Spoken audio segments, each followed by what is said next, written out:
Welcome back to our channel Jeebhar. We are currently in Gujarat, and today we have this opportunity to be visiting one of the rarest temples in the world, that is Modhera Sun Temple. And indeed, it's a very special temple. We have read about it in our textbooks in childhood, but it feels so special to be finally here and understand all the eccentric details that it offers. When you are in Modhera or in Gujarat, do not miss this temple because there are only three temples in the whole world that are dedicated completely for sun, and one of them is Modhera Sun Temple here in Gujarat. And there are mainly three parts that you should look for when you enter the temple. And why am I telling you these details is, if you come without knowing those details, it is just another stone structure which often people tend to overlook, because what is it? A stone temple, that's all that we can understand. But when you know the details, you will fall in love with what thought process was put into building this structure. This was built around 10th century, so this is nearly 1000 years old temple, and also one of the very few temples in the world that does not have goddess or god inside it anymore. So this can be purely looked from a historical and monument perspective, and not as a temple anymore, because the god in there, in the sanctum, was apparently destroyed during invasions of Muhammad Ghazni, the same person who invaded Somnath for 16 times and looted the whole temple and gold and jewelry that was in there. This temple also had a lot of gold and diamond in the sanctum, or garbhagriha.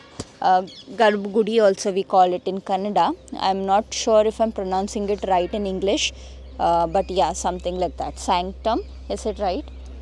Yeah. Just 100 kilometers away from Ahmedabad is this beautiful temple, and when you enter this, you have to know about three main sectors of the temple.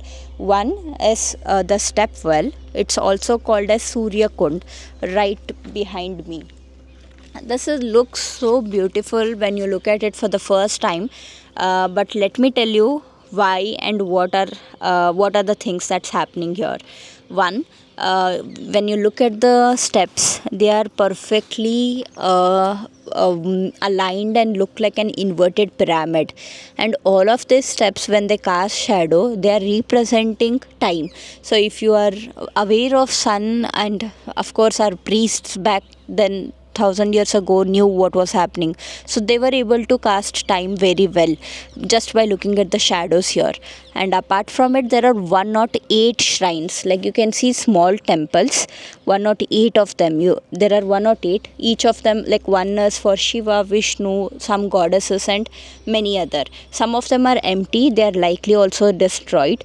But what these 108 shrines represent is that whoever took bath inside the Surya Kund before entering the temple, they were completely undergoing purification. And 108 number is not random, it has a big logic behind it. One is that 108 times sun's diameter is exactly what is the distance from sun and earth. So that one reason could be from there, how they picked up 108. It is multiplication of 12 planets, 12 zodiac signs, that is Rashis, multiplied with 9 planets of the solar system. That gives you 108. So that is also why we have 108 shrines in this step well.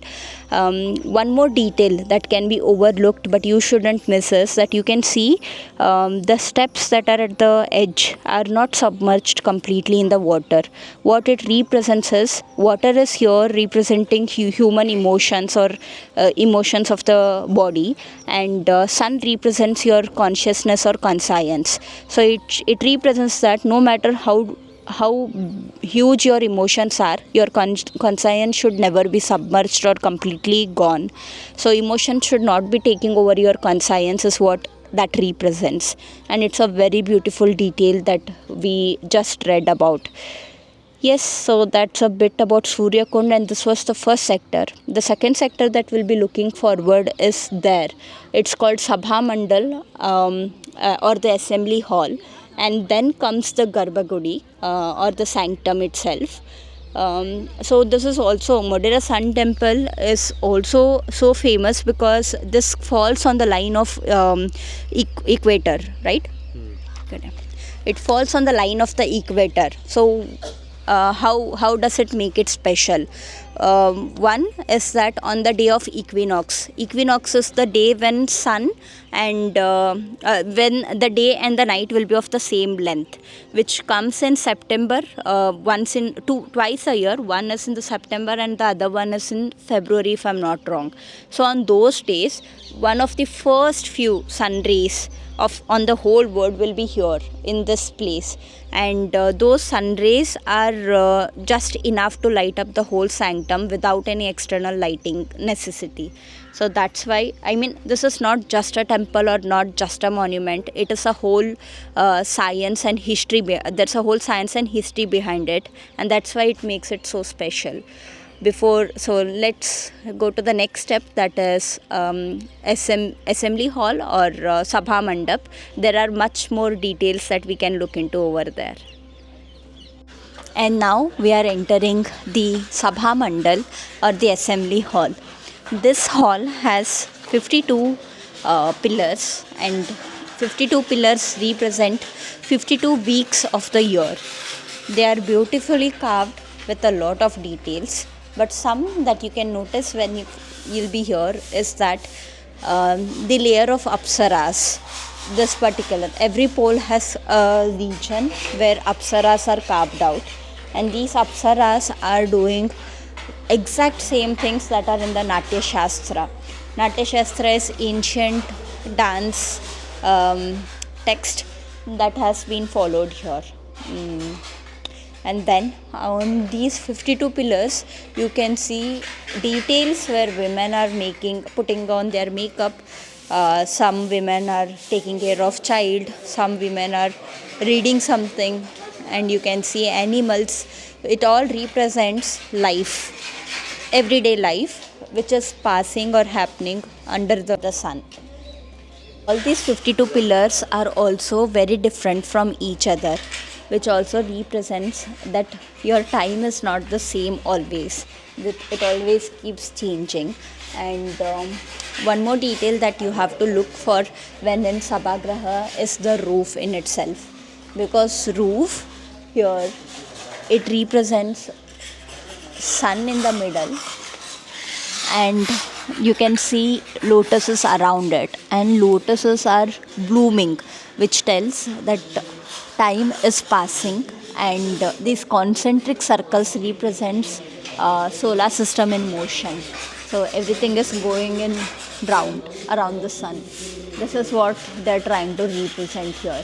And these poles, some of them are remade now, but you can see there was some detailing also there, but which are apparently broken now. But it looks really cool. And you can also see that on purpose this Sabha Mandap does not have any bells, unlike many other temples of the same dynasty also, because solar energy is apparently disturbed in the presence of lot of sound. That's why this place is meant for learning, teachings and assemblies, meetings, but not for noise. It's also said that sound, when we talk here, echoes softly and also fades away way too sooner than in any other place, because this place was meant for learnings and being in peace. It is important when you are here in the Sun Temple to be either taking out 30 seconds to 1 minute for yourself and try to sit in peace and absorb the cosmic energy. It is one of the places with very high cosmic energy, so make sure to relax here for some time.